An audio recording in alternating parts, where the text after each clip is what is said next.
Hello, everyone. My name is Savannah Lish, and I'm a MakeMo librarian with LA County Library. And I welcome you to the Microsoft Excel for Beginners.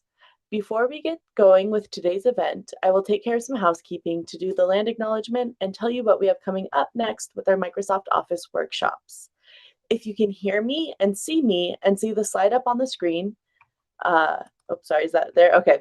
Then you are good to go. However, if you are having trouble hearing me or seeing me or the slide, do let me know in the chat and I will do my best to assist.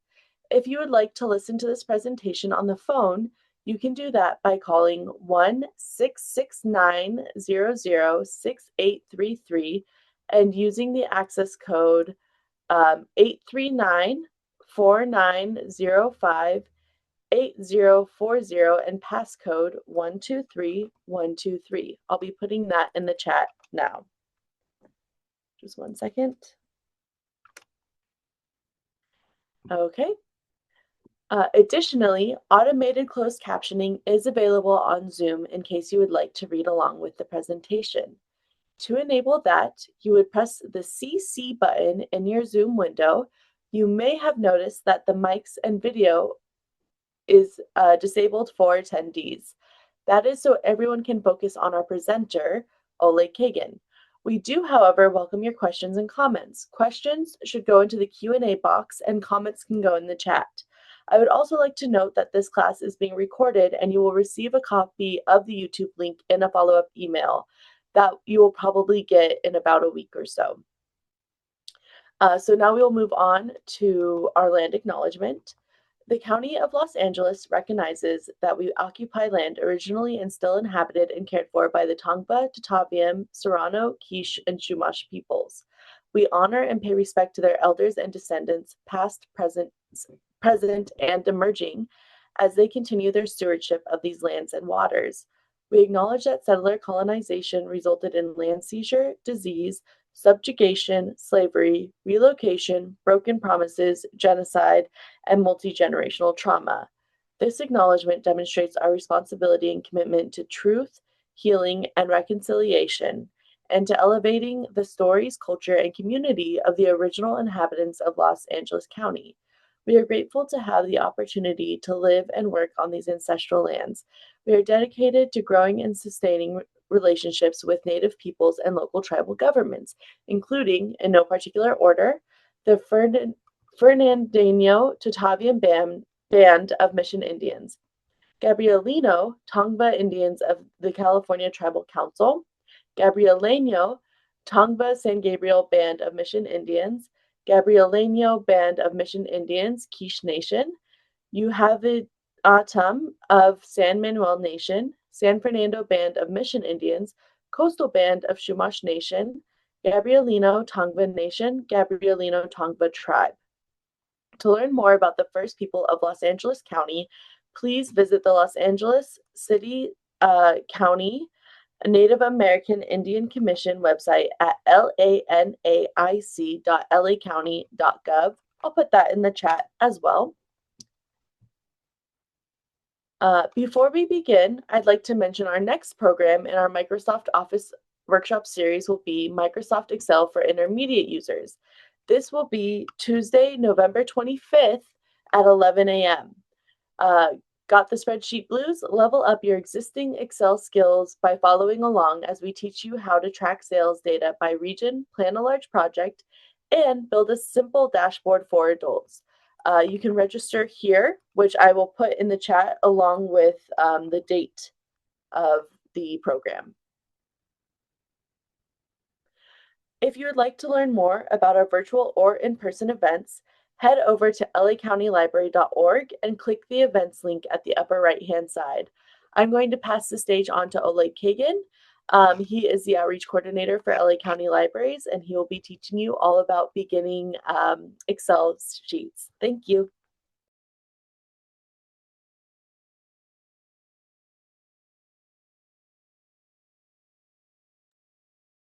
Hello, everybody. My name is Ole Kagan. I'm the Community Engagement Coordinator for LA County Library, and I'm so excited to be teaching you about Microsoft Excel today. I am not just teaching you Excel today. I'm also an Excel user and a spreadsheet enthusiast overall. So I'm very happy to share this beginner information with you. Today, we're going to be covering three different things. We're going to be covering how to make a to-do list. We're going to be covering how to create a basic household ledger and how to plan a party. Now, I know that there is the temptation to follow along with the class with your own Excel window open. I would recommend not doing that, primarily because this may all be new information to you, especially if you're a beginner, and it's going to be challenging to follow along. However, as Savannah mentioned, this class is going to be put on YouTube afterward, and so you can watch it at your leisure. You can slow it down, speed it up, stop it, rewind it, and basically approach it in a way that would be helpful to you. Additionally, I'm going to be sending you a follow-up email with the starting files for the class, so you won't have to create your own ledger or party planning spreadsheet. You'll get that from me. All right. Now I'm going to be turning off my camera and sharing my screen with you. And so let's get into spreadsheets. Are we all ready? If you're ready, let me know in the chat. I see a few people have put, yes, everybody is ready. That's what I like to see. I see somebody raise their hands. Perfect. All right, turning off my video and sharing my screen.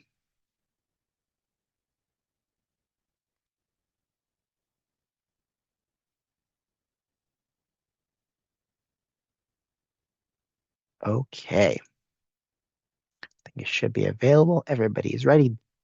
All right, so what we see here is the basic spreadsheet window. Now, before we get deeper into actually doing things in Microsoft Excel, I want to go all the way back to the beginning. What is a spreadsheet? At its core, a spreadsheet is a table, a grid of cells. Each of these is a cell containing information divided into rows. Each of these is a row and columns. A spreadsheet builds on the functionality of a table by allowing users to further organize, sort, manipulate, and display the information to meet their needs or your needs. What are the purposes of a spreadsheet? They are fourfold. Number one is organization. Spreadsheets excel, pun intended, with information that lends itself to tabular presentation, such as bookkeeping, tracking household spending, which we'll do today, keeping an inventory log. Really, anytime you need a list or lots of consistent information types to be in order, spreadsheets are for you. The second purpose of spreadsheets is planning. Spreadsheets allow users to set up to-do lists, various types of progress charts, and visual dashboards. One example I've seen and have done myself a little bit is to use spreadsheets to keep a workout log. When I would go running, I would put a little line, a row in my spreadsheet that I've gone running, how long it took me, how long the distance that I ran, and that kept me motivated because I could always plot my progress and see, hey, I'm going a little faster. The third purpose of spreadsheets is tracking and calculation. Formulas create relationships between multiple cells to do simple tasks like adding and subtracting, and also more complex tasks such as matching data or summarizing huge amounts of data. But it doesn't have to be huge. For example, a teacher could use Excel as a grade book. It'll do all the adding and averaging for them. And the fourth purpose of a spreadsheet, and you may already be ahead of me on this one, that is decision making. All of the stuff that I've mentioned up till now serves as an aid to make personal and business decisions, like what to do next. So, when it comes to what to do next, the most basic element of deciding that is having a to-do list. And that's what we're going to create first. So what we've created, what we have here is a basic spreadsheet, and we're going to transform it into a to-do list. As I've mentioned, a cell is the fundamental unit of a spreadsheet. It is usually a rectangular box that holds information. That information could be a word, a number, picture, or even just a color. Each cell is named after its column row coordinates. For instance, that leftmost cell is A1. The next one over is B1. One down is B2, and so on and so forth. This is good to keep in mind because that's how I'll be referring to all of these little rectangles. The most basic action in Excel is inputting information into a cell. You can do that by either clicking on a cell like that, note how its borders are highlighted, and typing information in,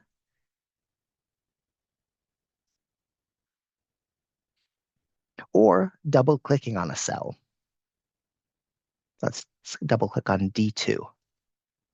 You see how the cursor appeared? And then I can also type in something. And then I press enter, and the the Excel moves us over to the next cell, D3. We'll start creating our to-do list now by creating our header row. First, actually, I'm going to erase these.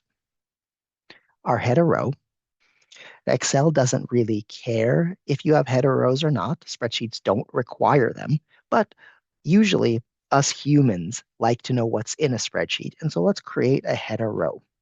It's going to be the first one. We're going to put in task, tab over, put status, and then tab over again and put due date. And that's our header row. In order for our to-do list to be easier to read and or more stylish, we can also edit how the text looks. And the way we do that is by selecting the cells we want to spruce up and clicking over in the font area of our ribbon. In case you're totally new to Microsoft Office, this area up here at the top of the screen, where my mouse is casually moving around, is called the ribbon. The ribbon has the majority of the items that we're going to be clicking on. It's where the tools are. And so we see the ribbon here, and up above the main part of the ribbon is where our tabs are. So you see File, Home, Insert, Draw, Page Layout, Formulas, etc. Right now we're at Home, and we need Font, which is right over here. So what we're going to do when we want to edit the way that something looks is to select it. So we're going to select Task, and we're going to drag our mouse over to highlight Task, Status, and Due Date. And let's say we might want to make it bold because we want to make our header row stand out. So we're going to go over to the B, which is bold, and click it, and voila. Now our header row is bold. It works the same way if we want to make it italicized or underlined, but I don't recommend using more than one of these on any area of text because it makes it look busy and confusing. Now, if we want to make our header row larger, it works the same way. We highlight our text.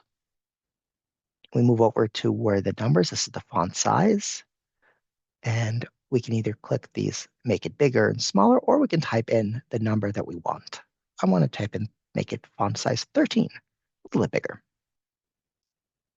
All right. Now, if we want to make it font size 13 for the entire spreadsheet, we can also do that. Currently, just this part is 13, and the rest of it is size 11, as you can see up here. Let's make it all 13. So we're going to click this little triangle all the way on the left-hand side of your spreadsheet. And we click that, it selects the entire spreadsheet. We're going to go over here. It's already 13. We're going to press enter. And now everywhere we click, the font size is going to be 13. Okay, let's fill in some information into our to-do list. So let's say we need to do laundry, get groceries, prepare for Excel for intermediate users. That's coming up later this month on the 25th. And let's put the fourth item, meditate. Meditate for 10 minutes. A good practice, I think. All right, so now we have these items. Let's put some due dates in there.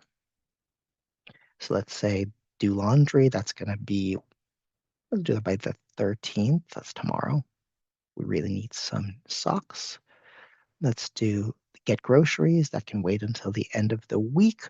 So let's say that's going to be, let's say November 15th, 2025. Great. As you can see, when I typed that in, Excel automatically adjusted it to look like that, but it still recognized the same date. Prepare for Excel. So that's going to be on the 25th of this month. So we can say like by 11/24. 24 and meditate for 10 minutes. We got to do that today. That's an everyday kind of thing. So I'm going to just do maybe let's try November 12th, which is today. All right, so now we've got the beginning of our to-do list here. And notice that some of the task entries are longer than their columns. Excel automatically lets that task appear over the next column. However, if you select that column, it disappears. You see. A way to overcome that is to select word wrapping. Now, this is exactly what it sounds like. The text in each column will automatically wrap to the next line. This will expand the row height. So let me demonstrate. So I'm going to select all of these.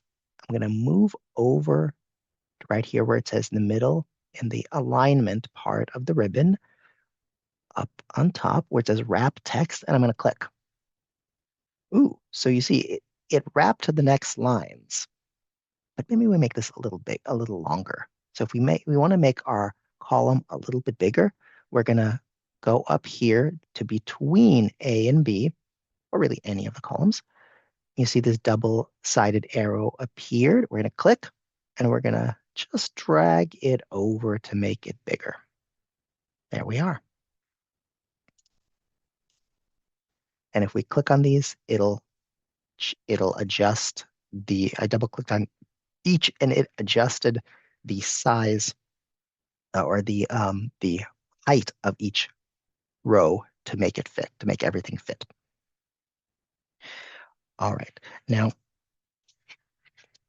our next step is that columns and rows can be edited in various ways. So we just made our column a little bit bigger. Rows and columns can also be moved. So let's say we want the status column, column B, over on at the end of our table. We can do that by selecting the entire column like this. So I would up here to where it says B, it gets a little down arrow. I clicked, it selected the entire column. I'm going to hold Shift on my keyboard and click and drag the column over. It's not working. This is a tricky thing. I don't actually do this very often. So let me see if I can figure out how to do it. The way I thought to do it, it's not working. Let's make it bigger. So as you can imagine, even somebody who does this regularly, there it goes. I see the part that I missed. Okay. So we can see when I highlight the entire column and I hold shift, and then you got to move your mouse just into the right place, right on that line between C and the first cell. And you see how all these arrows appeared? Then I can click and move it over. There we go. That's as I move it back. And then let's practice one more time. There we go. And I move it to the end. Okay. We're all learning all the time. Okay. So now that we've got our status at the end, what are we going to do with it? Well, there are a few options. We'll go with a simple but effective built-in option, checkboxes. First, we'll navigate over to Insert in our ribbon. You see, I mentioned the tabs up here, and Insert is the third one. And right in the middle, you see Checkbox. To insert one, you just select the cell where you'd like it to go. So we've got it over in C2, and we're going to hit Checkbox. If we remove it, if we click it again, it removes it. So if we toggle it, now if we put check, as you can see, the formula bar, which is this bar up here above your column names, if we move it, it toggles from true to false. That's because a checkbox is just a formula that's built into Excel for ease of use.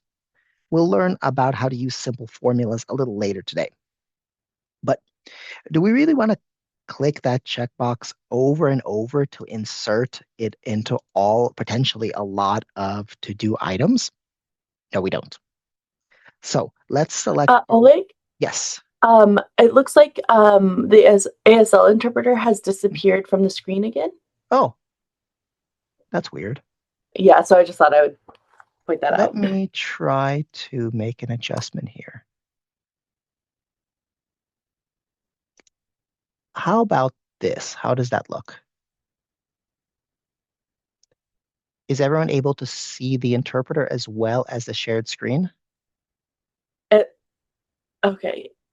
It looks everyone's saying yes. Okay, perfect. All right, let's get back to it then. If there's any issues, yeah, please come back on and let me know and we'll make adjustments as needed. All right. So where were we? We Ah, also have a quick yes. question that might Oh, be good sure. to answer. Yeah. Which version of Excel are we using?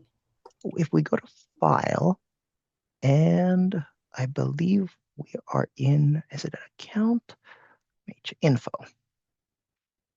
And manage workbook, or is it in? I always forget whereabouts the version of Excel lives. It might be in account. Ah, here it is, yes.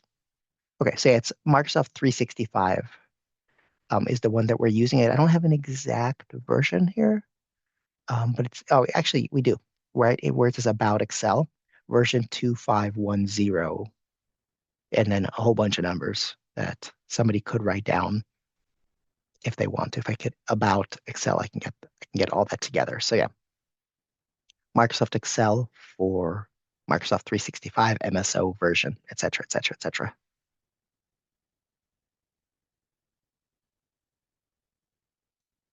I hope that gives a useful answer. I'm not sure if that those numbers and the fact that it's Microsoft Office 365 is meaningful. I know that there are previous versions of Office and they look slightly different, although I believe that the features that we're covering today should exist in the majority of versions of Office from the last few years. Did we have any other questions, Savannah, that we wanted to cover right now, or should we continue with our checkboxes?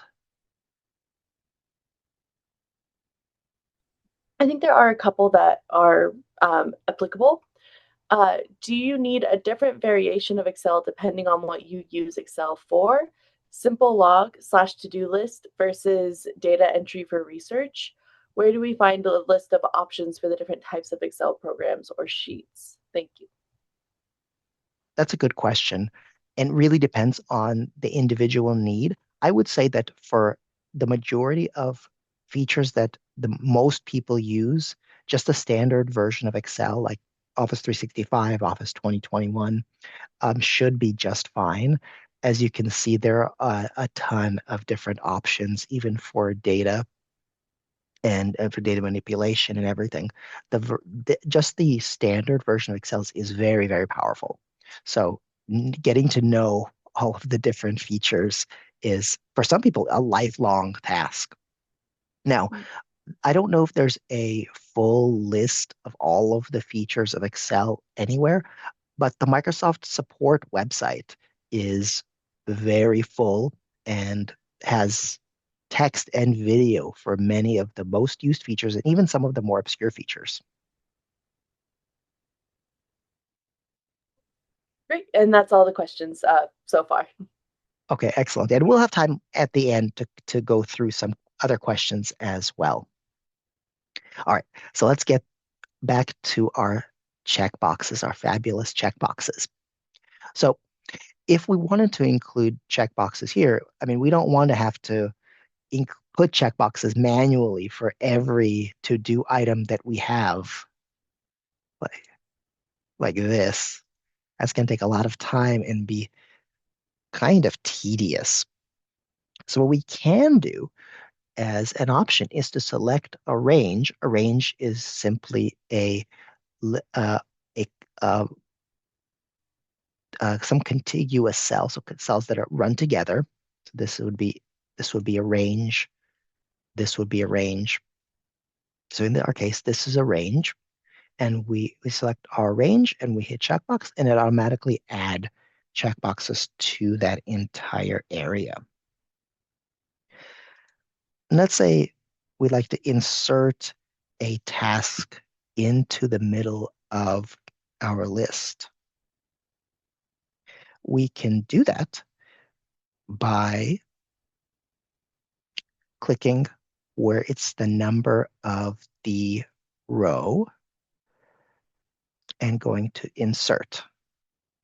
And you should remember that it's always going to insert above your cell. So here we inserted another row. As you can see, Excel's very smart, and we'll find that over and over. It inserted a checkbox for us here because it figured if we're putting another row in here, it's going to be part of this to-do list. So we're going to learn more Excel. That's an everyday thing. Yeah, we could put that today. There we go. Okay. Now, as we move forward with this to-do list, another consideration is, will we have to insert checkboxes every time we add a new task? So if we put the task right in the middle, then the answer is no. But how about if we put a task at the end?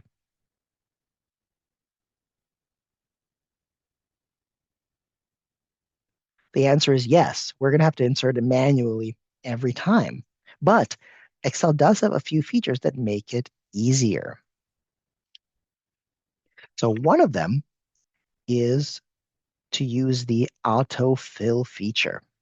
Autofill is a very powerful feature that Excel Power users use on a regular basis. What it is that Excel considers the pattern that exists within a selected range and continues that pattern for you. So in this case, it'll notice a pattern of checkboxes. And if we move over to the bottom right-hand side of this range and notice how our cursor changes to a cross, we click that, we shift down, and another checkbox appears. Another example of autofill is something like this, unrelated to our to-do list, but I want to show you. So if we have a list of numbers, 1, 2, 3, and 4, I just put them in a random place here. And so if we want to continue this list of numbers, we can do the same thing. We can select our range, and Excel's going to go, okay, what's up with this range? How is it alike? What is it doing? And we're going to go over to the bottom right-hand side where this little square is, click, and then drag, drag, drag. And as you can see, Excel continued this list from 5 to 13. And this works with other patterns as well.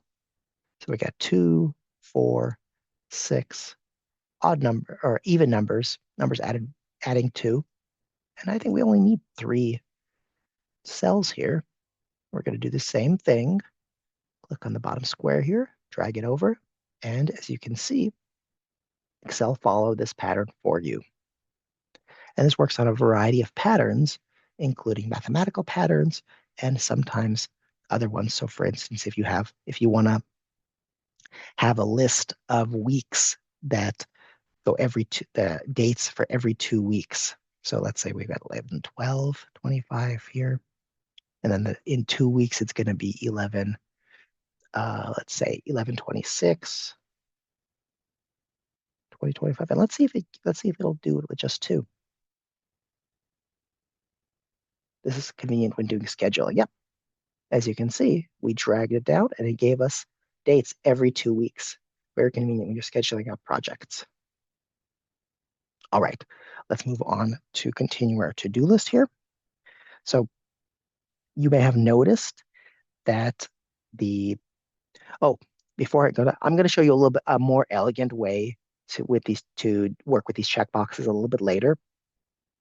But for now, you may have noticed that our due dates do not look very good for aesthetic reasons. And we can fix that. One of the, so uh, their format here is truly all over the place. Now, Excel is very good at automatically detecting the format of information in a cell. And there are quite a few options. So if we click on the number in our ribbon here, you can see the different options for number formats. Number formats are important to know about because Excel behaves differently depending on what it thinks is in a cell. It might automatically display information in a specific way or be unable to sort mismatched formats properly. Why don't we fix these dates to settle our, or maybe just my nerves? So we're going to highlight this date range, which is already done. I'm going to highlight this date range here. We can actually just even do this whole thing. And then we're going to format it to date. So we're going to hit date here. And we're going to move over to short date. And as you can see, as soon as I hit short date, Excel automatically adjusted the format of these dates to be uniform and beautiful. And if it didn't recognize one of these, then they wouldn't change it and you'd have to manually change it. And it didn't change the words due date to a date because it knew that's text. That doesn't need to be changed. Okay. One of the features of spreadsheets and benefit of Excel number format is that you can get it to sort ranges for you. This is mildly useful with only 5 items, but imagine if you had 30 items or 300 items. Sorting a range would be very helpful. It's most useful in our case to have our to-do list sorted by due date. And we can do that. It's very easy. So what we're going to do is we're going to select this column. We can select the entire column or just the part that's with our table. Let's do our entire column. And then we're going to go up to our editing area, which is right over here on the right-hand side of the ribbon. We're going to go to sort and filter, click on that, and we're going to select sort oldest to newest. Oh, something came up, a sort warning. Excel will usually ask you this question if you're trying to sort, because the people that programmed Excel are smart. They understand that the table columns and rows are usually, though not always, related to each other. So while we've only selected one column to sort, it always asks whether we want to expand the selection so it keeps the rows together as it sorts the whole table. And the answer in this case is almost always yes, because we don't want to just sort this column without also moving the tasks. So we're going to let it stay on expand the selection. We're going to hit sort. And as you can see, after a little flash, it sorted our due date. So we know what we have to do today and moving forward. One interesting thing to note too is how Excel ignored the header row when it's sorted because it realizes the header row is a different format, just text. And so it makes the correct assumptions that we don't need to sort that row when it comes with relation to our dates. Thus far, we have been referring to a set of combined rows and columns in a spreadsheet as a table. This is a table, but Excel also has a very useful formal way it treats contiguous rows and columns that it is also called a table. While Excel does recognize relationships between cells in columns normally, designating a specific range as a table makes it easier because it makes it distinct and gives this range special powers. For instance, sorting becomes a lot easier. Additionally, it'll maintain number formats and repeating elements, like checkboxes, when you add new rows. So, in order to designate a specific area, a table, you have two options. One is to select the range where which of the data that you want to make into a table and go to Insert and Table. Or if you have a very large table that weighs way more than your screen, then you can just select any cell within the table. So I selected Do Laundry, cell A4, and then I click Table, or you can do Control T if you like keyboard shortcuts. I select Table, and you can see that Excel brought up our little create table window.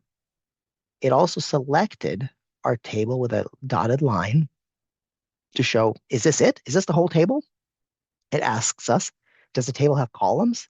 Indeed, my table does have headers. Yes, indeed, my table does have a header row. We can also manually change or select it if it makes a mistake. But I gotta say, I use Excel all the time, and it rarely makes a mistake when automatically detecting tables. So we hit OK, and you can see a few things change. The header row becomes bold if it wasn't already. In our case, it became more bold. The color of the rows changed to banded. That means alternating light and dark for easier reading. And each cell in the header row gets its own drop-down caret for easier sorting and filtering. Now, there's a lot you can do with a table. But for our purposes, let's add a new row. You do that by typing really in any column that's related to a table. So if we know our due date, let's say our due date is 12, it's in a month, 25. Oh, I created this, pressed enter, and it added the checkbox automatically. We like that. And what do we do in a month? We're going to complete linked in learning class on MS PowerPoint. A month is enough to do that. Now, as soon as I input the task and hit enter, Excel recognized that all of column C was checkboxes, added one for us. If we want to filter to show only tasks we still need to complete, we can also easily do that. So let's say I've completed my laundry, I did my meditation, and yeah, but we still need to do more stuff. So then if I want to filter to just the tasks that we need to do, I'm gonna hit the little drop down caret here, and we're going to select only the ones that say false, which means they're not completed. Leave false checked. And here we go. Now we just have the tasks we still need to complete. And if we want to pat ourselves on the back, we can do the opposite. Here's the tasks that we've completed thus far. Good job, us. And that's our to-do list. Of course, you can do a lot more with the to-do list. Excel can help you with that, but this will be our to-do list for today. Next, we're going to move on to create a ledger that will track our household spending. A ledger is a fairly traditional use case for spreadsheets. Bookkeeping is very well suited, maybe the best suited activity for spreadsheets. Now, in creating our to-do list, you've learned the basics of inputting information into Excel. Now we're going to extend that by introducing some features to use to track household spending. I'm going to exit our to-do list. We don't need to say that.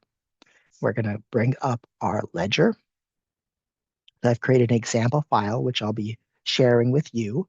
I'll be sharing you this specific file, the starting file, so that if you want to follow along with the program, you'll be able to do that later. Now, what you see here is a spreadsheet. You can tell that it's already a table. This table has 4 columns: date, item, debit, and credit. We've got a starting balance row here. And we've got some hash marks here. So what these hash marks mean is that the information within this cell, D15, is too big to show in with the size of the cell.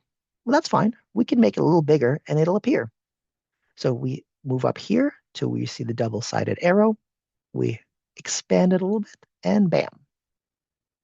There we go.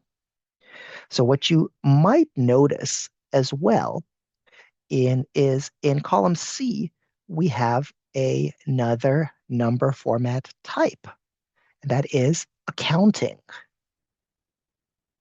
This defaults to US dollars and is basically a number with a dollar sign that displays 2 decimal places if you input them.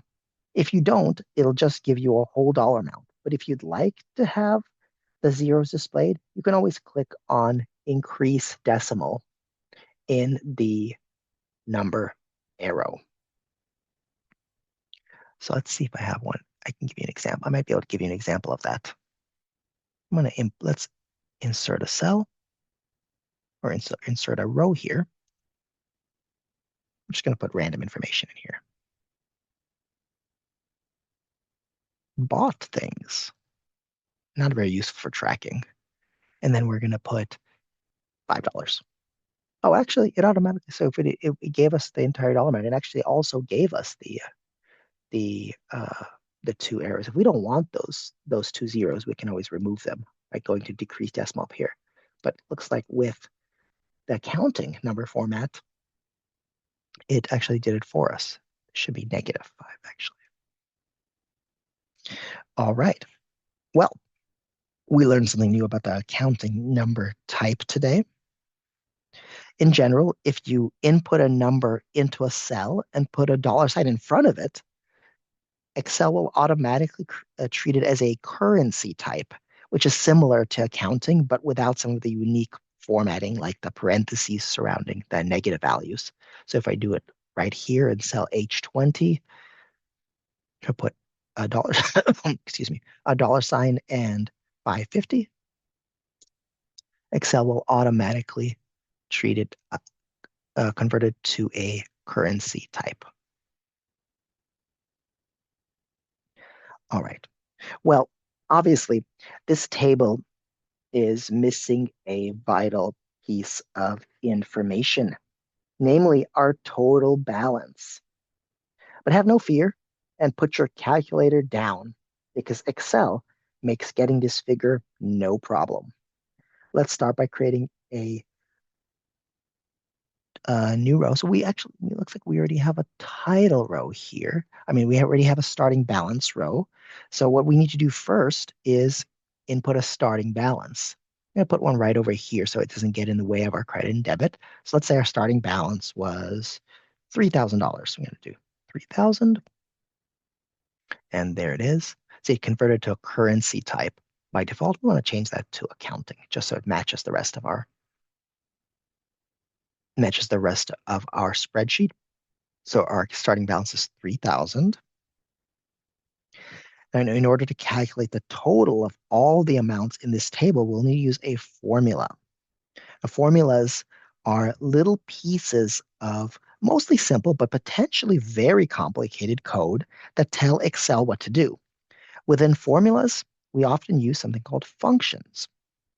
A function is a predefined formula for common operations that's built into Excel and referred to within the program by a single word. In order to find our total balance and have it adjust as we input new rows, we'll be using what's called the sum function, S-U-M, sum function in our formula. Sum does exactly what it sounds like. It gets the sum of a certain range or individual cells. It adds them up. Let's first create a total row. So one of the features within that you have with a table is that you can create a row at the bottom that's not like the other rows. It's a special row called a totals row. We're going to right click anywhere in the table. We're going to go to table and we're going to go to totals row. As you can see, this is the totals row, and you can have several options of what you can include in there, like the average. So you can have like, you want to look at the average of every spend. It'll calculate the average for you. Or a count is the amount of cells that are filled in here. There's 11 cells filled in here, and various other features.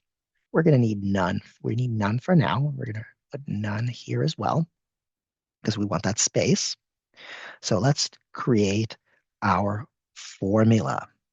So every formula starts with an equal sign. And we could either type that in directly into the cell, in this case, E17, or the formula row, which I mentioned earlier, right on top. As you can see, E17 is already selected here. So we can type up here, we start with an equal sign. That tells Excel formula incoming. Next, we select we're going to type the sum function. We're going to type sum. It doesn't have to be in capital letters. I'm going to type it in capital letters just because I like that for style reasons. As you can see, as I'm typing different letters, Excel is making suggestions for us about the possible functions that exist with those letters. And there are a lot of functions. Conveniently, Excel also tells us what all these functions do. In our case, adds all the numbers in a range of cells. So I've typed in sum. Now I have to tell it what it's going to add. And to do that, I'm going to start by typing an open parenthesis. And Excel helpfully tells me what this function is supposed to look like. So it gives me number 1, number 2, number 3. So we need to select what we want to add. And we're going to mouse over our credit and debit rows because that's what we want to add up. And then we're going to close the parenthesis. Well, actually, we're going to add that up. We're going to close the parenthesis.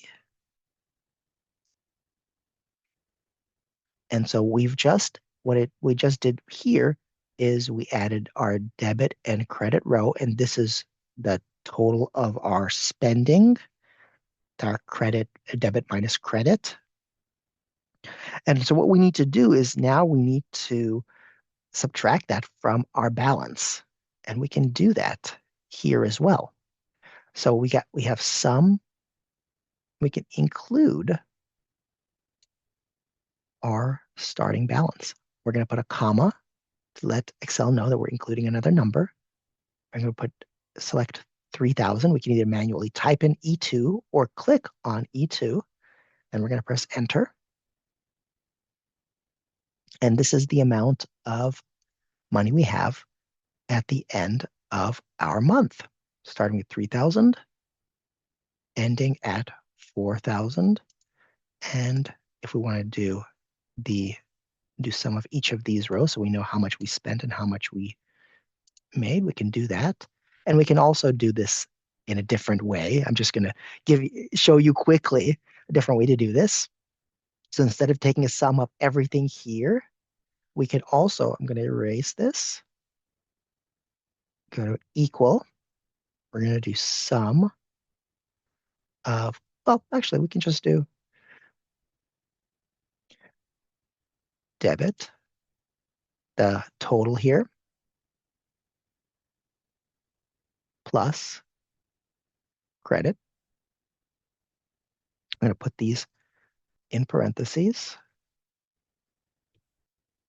to do order of operations, put a minus and 3000. And we're going to close it up. Oh, I don't need to close it up, actually. Yeah, it's giving me errors. I don't need to close this up. I can leave this open. That's incorrect. Something happened here. Oh, I put the order is wrong. This should be in the front. E2 minus. Oh man, my typing is not great. The good thing is if you make a mistake, Excel will let you know. There we go. Wait, is this correct? I think that's correct now. No, it's not correct. Something is wrong. Anyway, uh, we can do basic arithmetic here as well. In this case, let's put our sum formula back in here. Select both of those, minus or comma, this one. And there we go. Okay, now we've created our ledger. Let's move on to our next item, and that is planning a party. Now, we've going to go through some of the elements of planning a party using an Excel spreadsheet. Now, people with type A personalities will start doing this for every party. Everyone else will use Excel for just big ones like weddings and large work events. I'm just kidding. You could use it whenever you want. I'll start by opening up my example file. So I'm going to exit this one and show you my example party planning spreadsheet or workbook. So as you can see, I have 3 sheets within this workbook. If we look all the way at the bottom, you can see I have guest list, locations, and budget. Our guest list is the people that are coming that have RSVP'd. Our locations it's a not non-table table with our names, address, price, link, and image of the location. And of course, our budget is the cost of various items within our party planning idea. And that is for somebody spending 14,000 on entertainment. It's a big event. So this is an actual table. And as you can see, I've used the total row here to calculate the total that we have so far within the cost. First, I'd like to work on this guest list. As you can see, the RSVP status has started normal and then kind of fell apart. I don't even know what this is here. We want to make it easy to fill out and simple to see who's going to be at our party and who won't be. We'll make this by creating a drop-down menu for the RSVP status column. And creating this is surprisingly easy. So the initial step is to create the selections in our menu. Since this is a guest list, ours will be yes, no, and undecided. So let's put that in column E. We just need to have it separate from here. So let's put in column, let's say E2. Let's say yes, no, undecided. Now, it doesn't actually matter where you put them as long as they're not over our text here. I just put them in column E for convenience. Next, we're going to select the area we want to have the drop-down menus. So we want to have the drop-down menus in the RSVP status column. We're going to navigate over to our data tab in our ribbon. It's right in the middle here. And we're going to go over to data tools, just right over here on towards the right. And we're going to go to this, what I call the yes, no button, but it's actually called data validation. And we get a little box that pops up. Data validation essentially allows you to determine what kind of inputs a cell can have. If you look at the allow dropdown, it defaults to any value.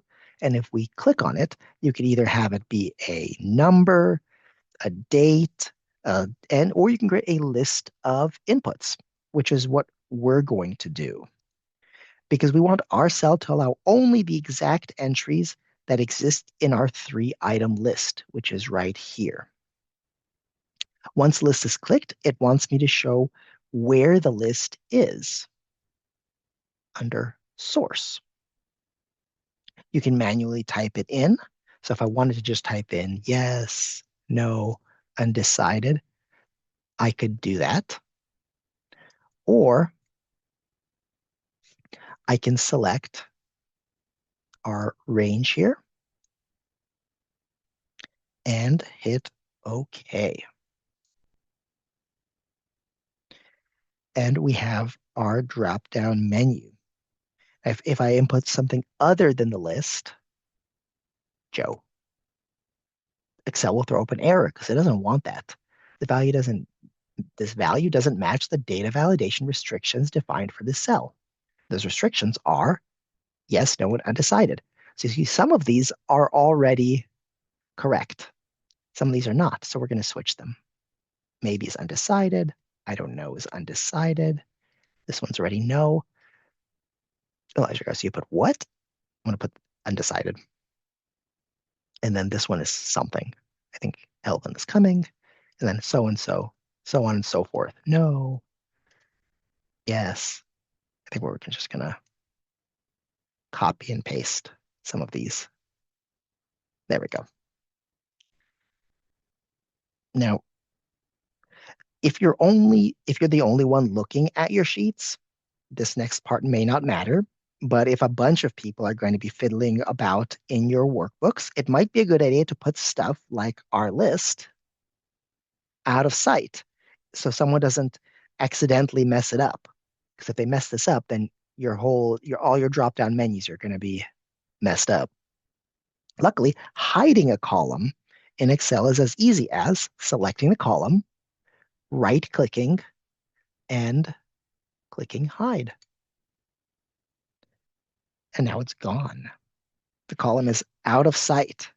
But you can see that there's something between D and F right over here.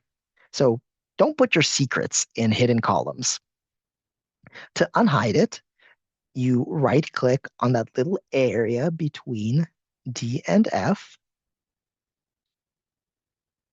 and unsurprisingly, click unhide.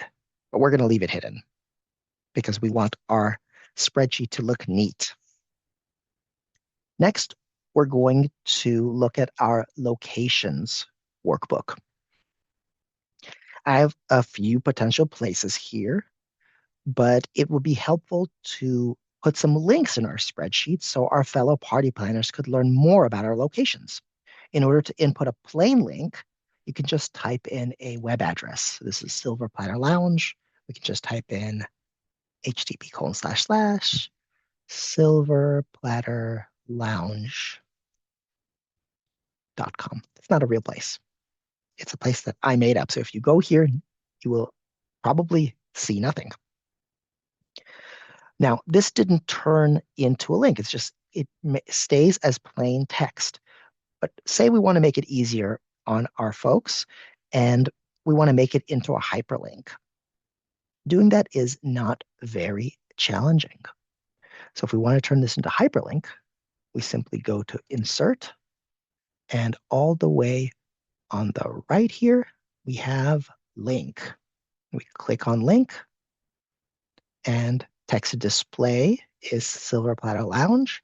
We're going to copy that, and we're going to type it in where it says address. Address is where the actual web address goes. Type that there. And as you can see, we've got a link. But let's say we want our text to be something different than the web address. We can also do that pretty easily. So let's say Winnebago Bowling Alley. We want to create a link. Let's say we want our link to say bowling alley website. Also not a real place, FYI, or for your information. Bowling alley website. We want to make that into a link. We click link up here, or we can do Control K as well. It's if you like keyboard shortcuts. I click link, and you see text to display bowling alley website, and then under address, let's type in, I don't know, wbabowling.org. And there it is. So if I hover over this, you can see that, oh, because it went into my the link is for my OneDrive. So what we need to remember to do is use the HTTP : / that tells us that it's a web link, not a link, internal link. There we go. That should work. Now, if you hover over it, we've got the proper link, http : / wabowling.org. And if we click it, it'll open it up in our browser.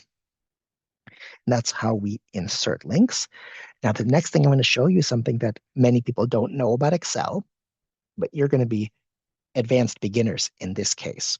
And that is how to insert images into your spreadsheets.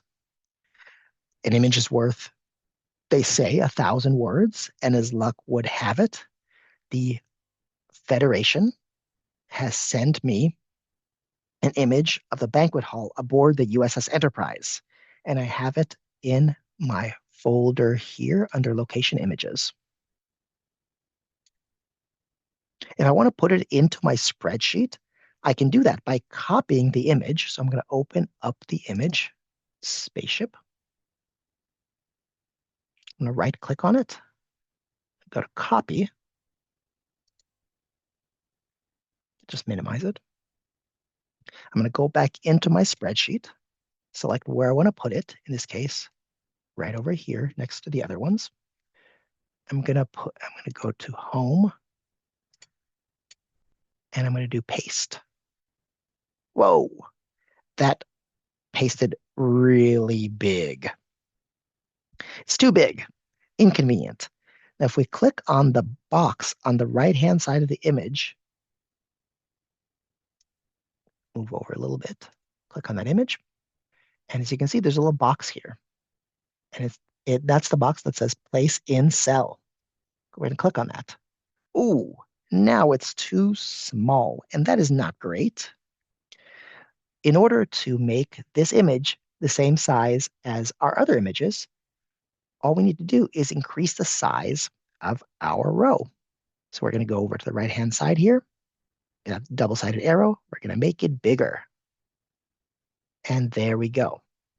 Now, if we really are sticklers for size, we can change the size of all of these rows to be exactly the same. And that way, our images will be the same size. So let's just do that.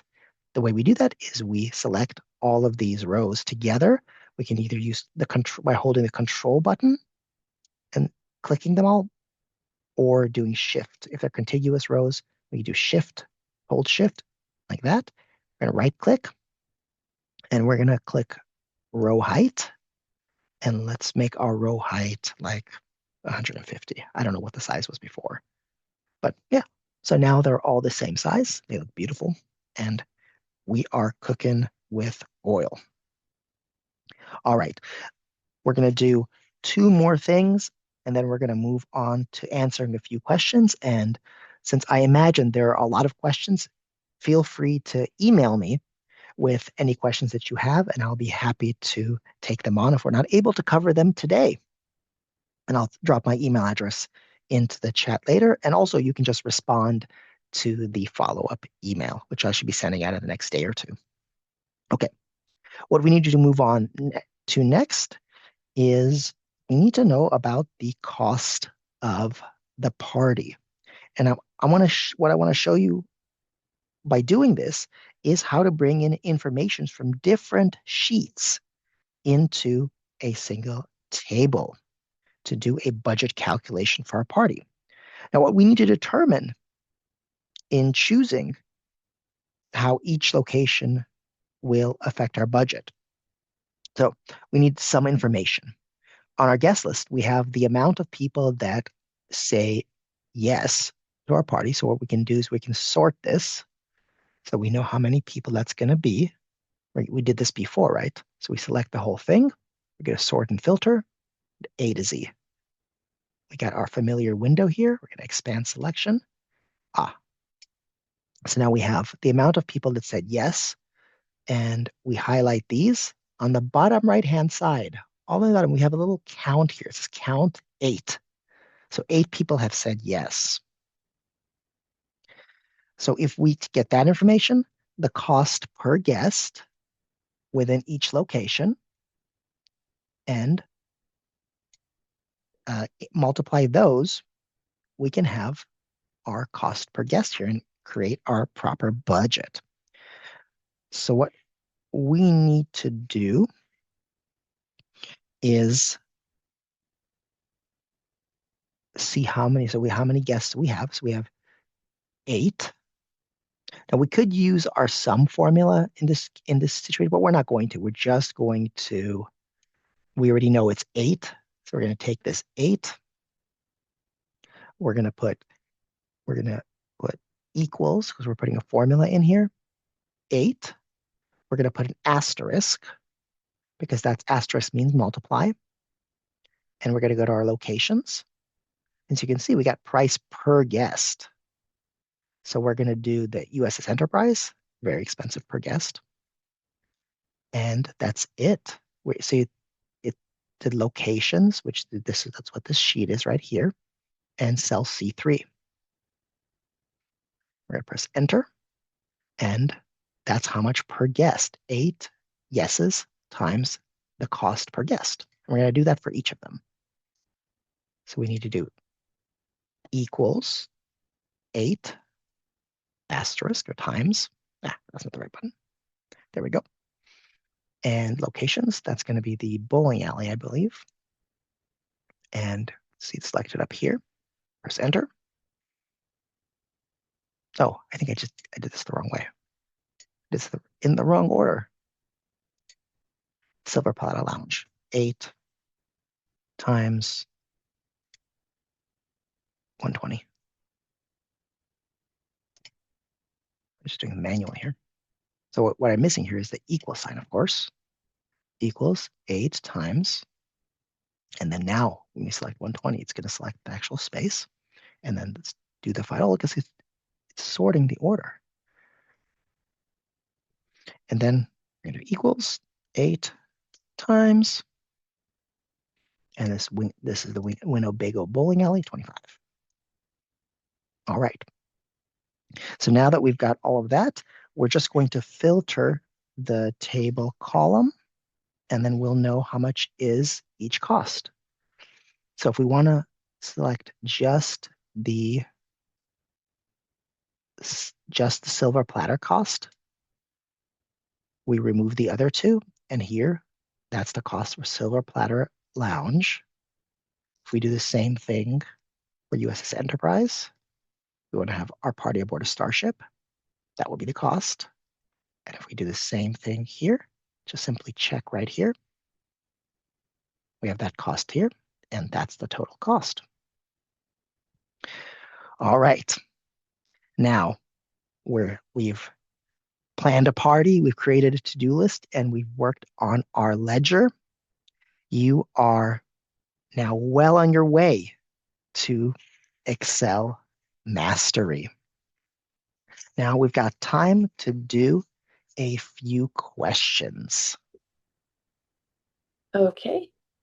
So I will start with on the guest list sheet, where you add the formula parameters for the RSVP, yes, no, undecided. Mhm. If you then added different data in that column, what happens to that formula? Oh, you mean if I add a different item right here, if let's unhide this. Click right over here. And even if I add something else right here. So if I change this to like, not sure, then if I go to the drop down here, it'll say not sure. So that's what I'll have to say. Well, nothing will change in the actual thing here. But now if I try to type in undecided, it won't let me. Oh,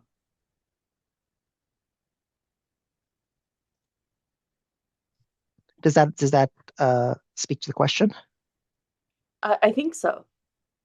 Okay. What's the next one? Um, and then the next one is I think I lost sight of how he added all those items on the bottom, guest list, locations, budget on the worksheet. Oh, yes. So adding a new sheet. So I had those in my file originally, so I didn't have to add them. But if I want to add a new sheet, it's simply a matter of clicking the little plus here.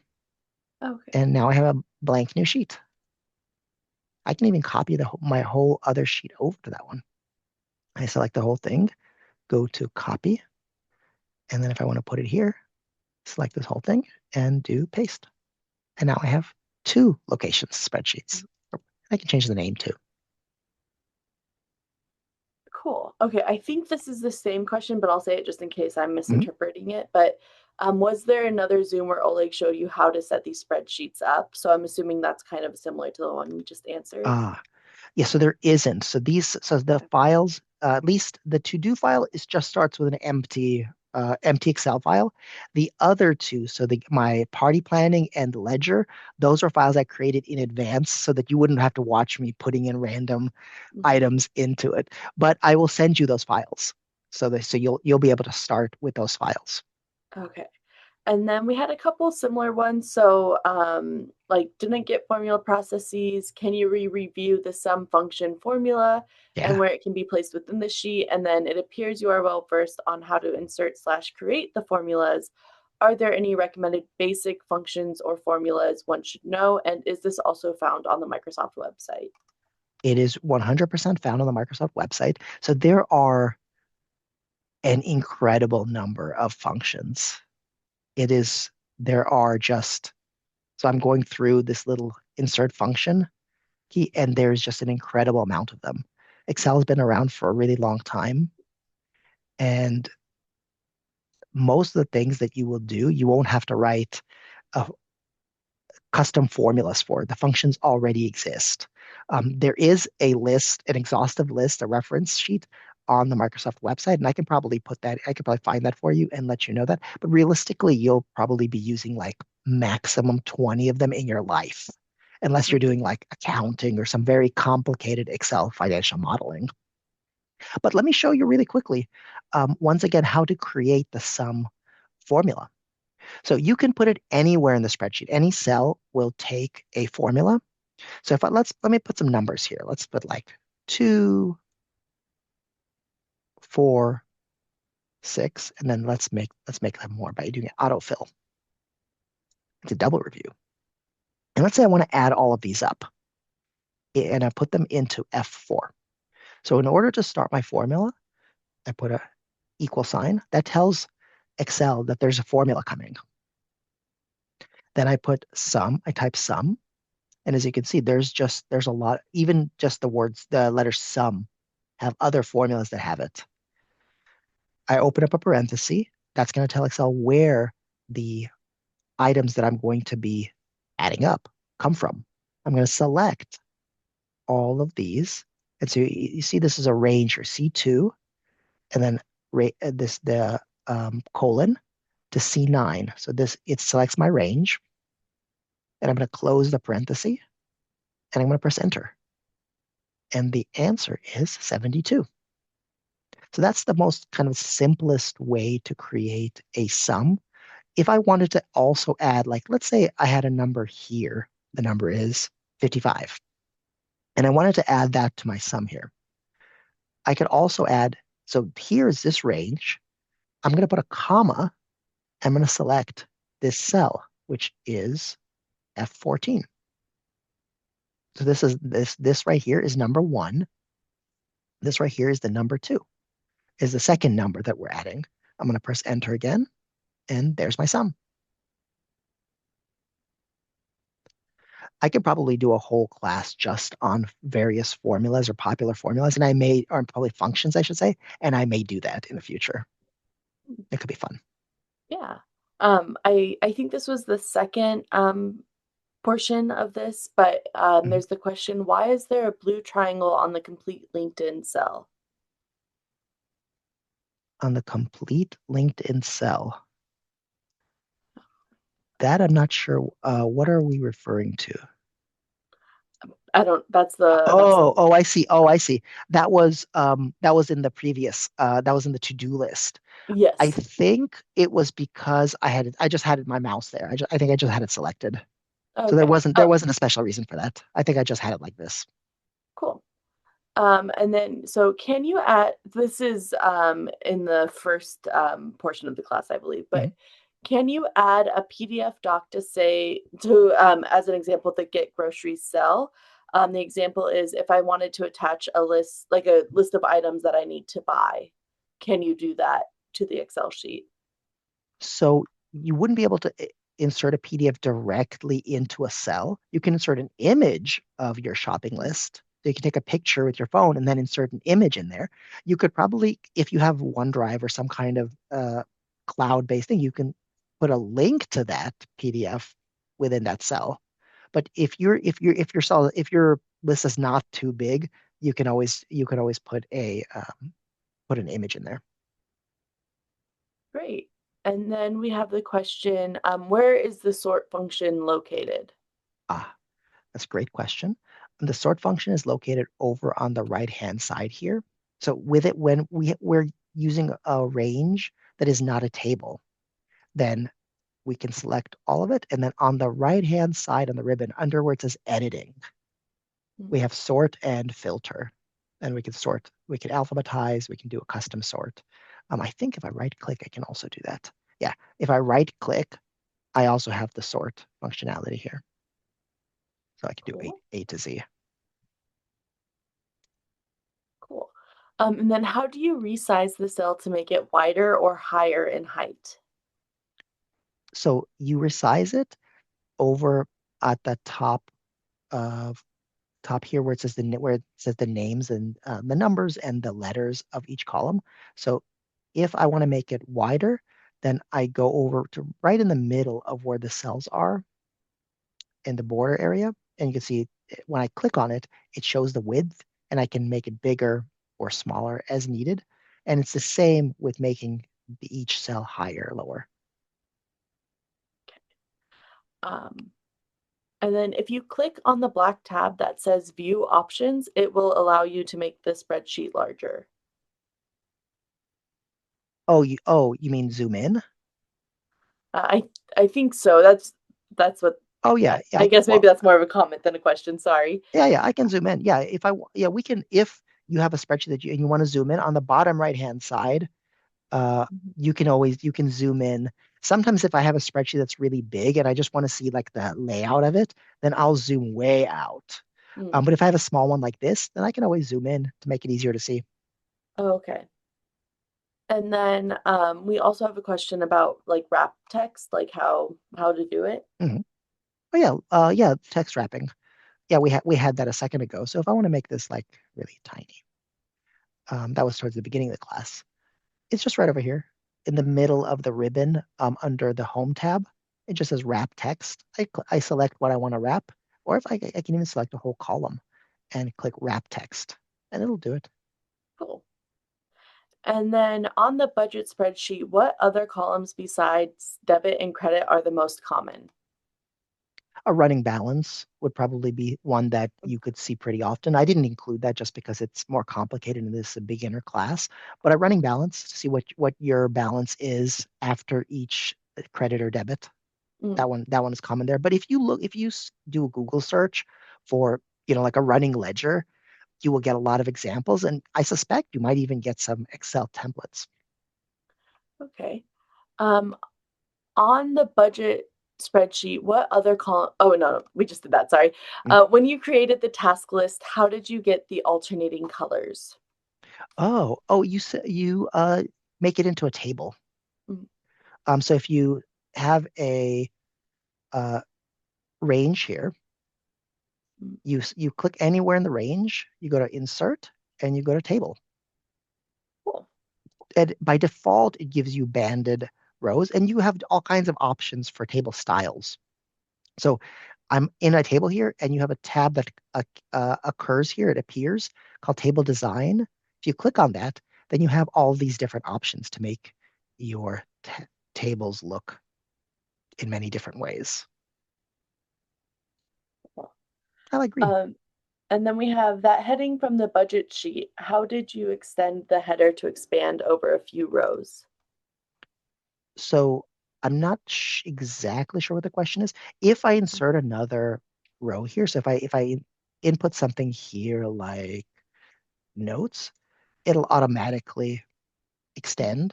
Or if I input something in there, in a contiguous row, column or row, it'll automatically extend if you have a table, if you have the set as a table. Okay. And then is there a function formula for adding time in terms of minutes converting to hours? I suspect that there is. I don't know if I've never done that myself, but I suspect that there is. Yeah, I would imagine that there would be that conversions like that would be pretty easy to do. You can do it. You can do it manually, or I'm sure that there's a function that exists that will do it for you. Okay, and let me just see if there's anything else. Um,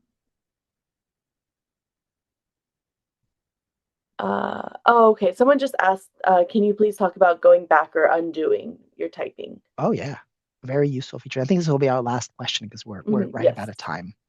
So if you want to undo, you can do that. So I had just moved these over. So the way that I do it, I use a keyboard shortcut. I hold the control button and I press Z. And as soon as I do that, it goes back to what I had done before. There are other ways to do that. I believe the undo button is somewhere around. Is it under? I thought it was under here somewhere. Savannah, do you remember where the undo button is on You the know, ribbon? Because it should be somewhere on the ribbon.